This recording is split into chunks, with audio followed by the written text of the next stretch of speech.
Go. Alright, so we're talking about the Dolphicam 2. This is the second iteration of the Dolphicam system by Dolphitech. So what it is, it's an ultrasonic camera. Now when we say camera, we don't mean optical, we mean 100% ultrasonic. So all of this imagery here is formed from ultrasonic data.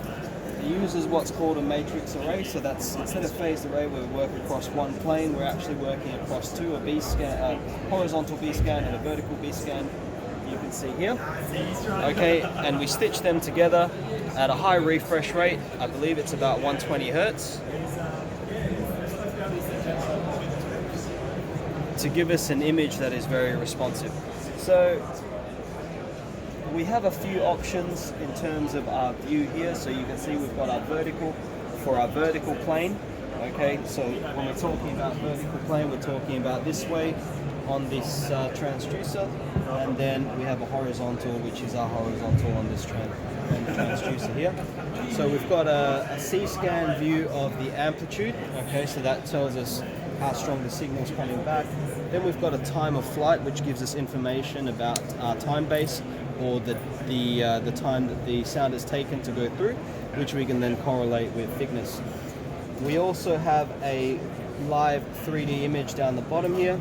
Okay, so if I bring that over here, so you can see as I turn it,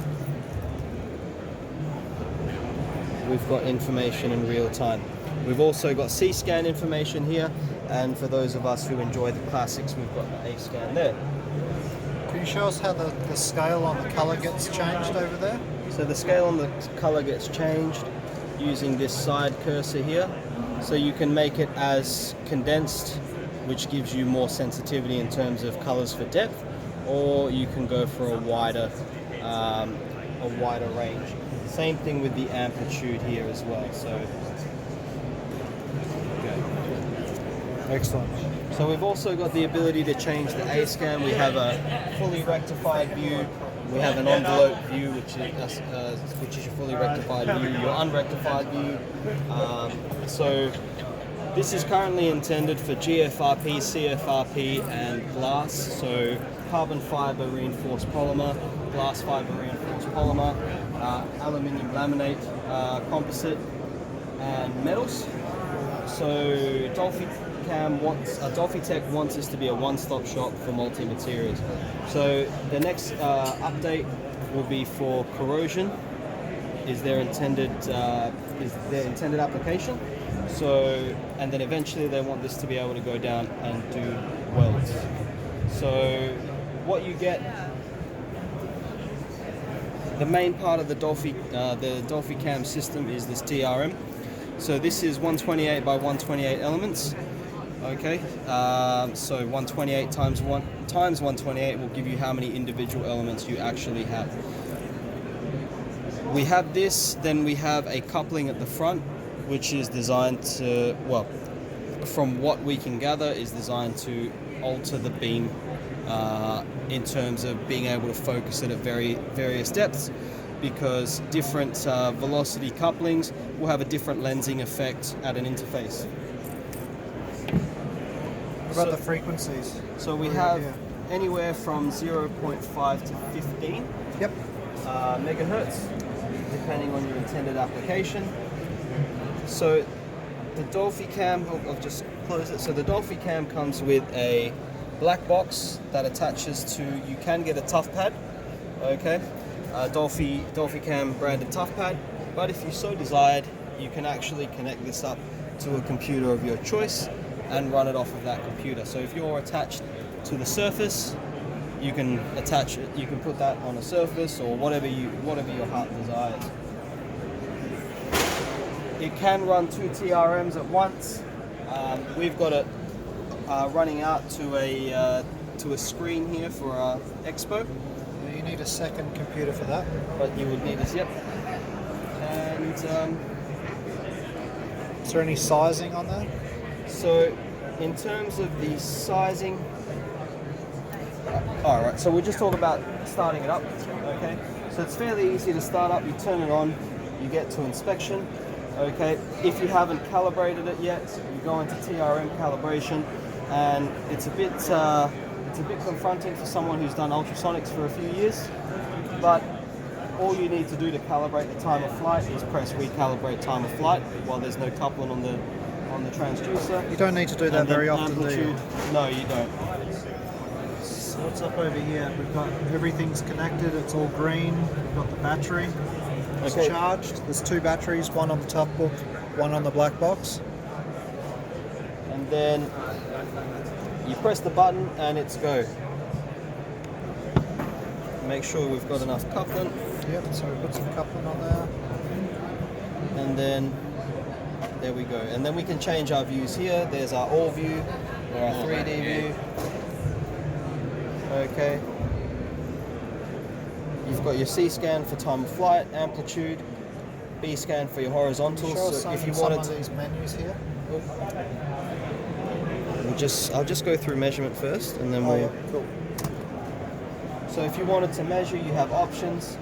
You can do a line measurement from there. You can do a measurement like that. Do a measurement like that. Okay. You've also got area measurements. So if you wanted to go into your C-scan view, for example, you can measure a diameter, or you can measure a box if you so choose. So it'll give you the information on your box width. So long as your floor that you're looking at is smaller than the size of the TRM, you'll be able to size it on screen. So the menus that we have our transducer menu. So we have our gain and TCG. That is auto-called from the start, but you can alter that if you feel that it gives you a better image. That's on a case-by-case basis.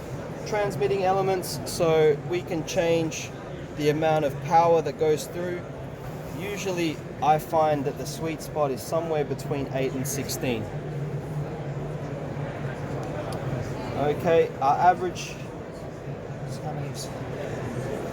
There's a running average of the scans, so you tend to find that it starts to slow down and warp the image as you add more averages to it, so that would need to slow the scan. So you'll see here if we increase the average, you'll see that it sort of starts to morph and things like that because I'm moving it too quickly. The actual overall image should be a bit sharper though. Pulse length, that's how long we're ringing for. Really, if you're looking at a smaller material, that should be quicker, and if you're looking at a thicker material, that should be sorry. You should have a higher. No, brain fart. Okay. All right, so your pulse length, a shorter pulse length will give you a higher resolution. A longer pulse length will give you more penetration, but less resolution. Your coverage, you have your delay. So if you wanted to delay out the interface, the front wall interface, you can. If you want to, if you wanted to move that into the screen, you can do that as well. So that's in microseconds. Your depth, that's the depth that you set, and it will affect your imaging. Your speed of sound, that's the velocity of your material. There are some presets here that you can use, so you can select those, or if you know exactly what velocity you're working with, you can use the speed of sound here. Another point that might be interesting is if they don't know what that velocity is, we have an option in the surfer to actually get them within the ballpark, provided that the material that they're looking at is flat and straight. Okay, so that'll give us a compressive velocity, and they're relatively inexpensive. Gates. Okay, so that's our gate settings. Basically, it's what we're considering in our data. We can move that around how we choose. Specifically for our C scans, I guess. Specifically for the C scans, and then our capture method. To be honest, not 100% on these. So I know that max positive is in the positive direction on your unrectified view, and then your max negative is at your negative direction. I think the ABS might actually be enveloped, so your maximum for your envelope, but don't quote me on that. Okay, signal and image.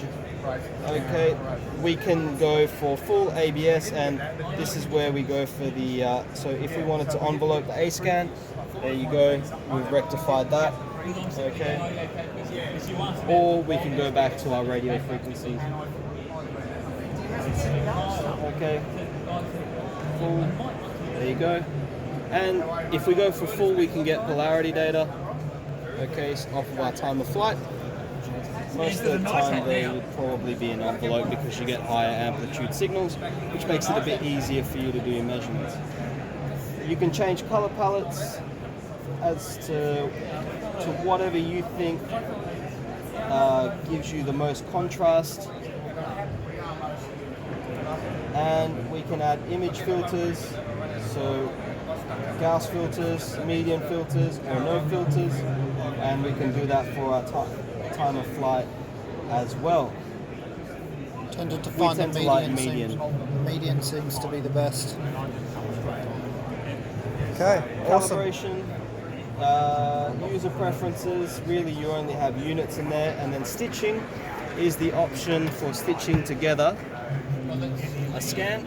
So let's say I go here, I can take a scan there, start again, okay, make another scan. So pretty much like the pundit. Okay, and we can adjust our stitch pattern, we can adjust our height and our width of our stitching, which way our camera is rotated, our inspection area, and what our intended overlap is. These are the little specimens at the moment that we've got to demo. So we've got our drilled holes on the back with steps. It's exactly the same but in plastic, and then we've got our little rosette pattern, which tends to show some pretty good features with regards to depth. Dolphitech does sell a grid tool, which we can sell as well, which will make the stitching a bit easier. And there's also encoder stitching, so we can run an encoder and actually do the stitching that way. Excellent. Thanks very much, guys.